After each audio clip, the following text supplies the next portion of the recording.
ఎవడో వచ్చి నన్ను తిడుతున్నాడు అనుకో, నేను చలించట్లే. ఆడొచ్చి నన్ను తిడుతున్నాడు అనుకో, పనికి మాలనోడా, అది ఇది అది అని తిడుతున్నాడు అనుకో, నేనేం పట్టించుకోవట్లే. తిట్టుకోరా బాబు, తిట్టుకొని దప్పుకేసి నువ్వే నీళ్లు తాగుతావు, నాకేంటి?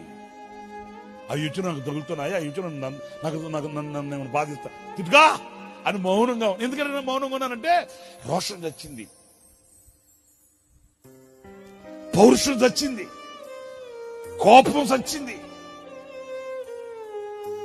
ఇప్పుడు నన్ను ఎలాగా చూస్తాడంటే అతను బ్రతికి ఉన్నవాడిగా నన్ను చూడు.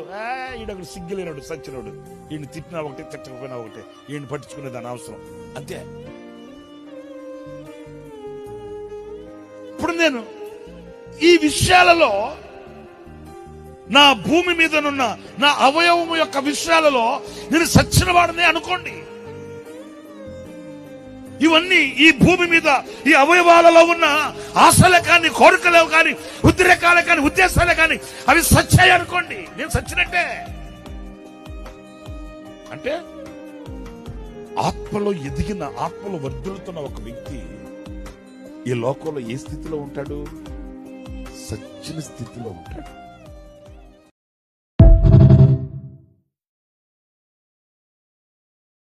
Download ShareChat.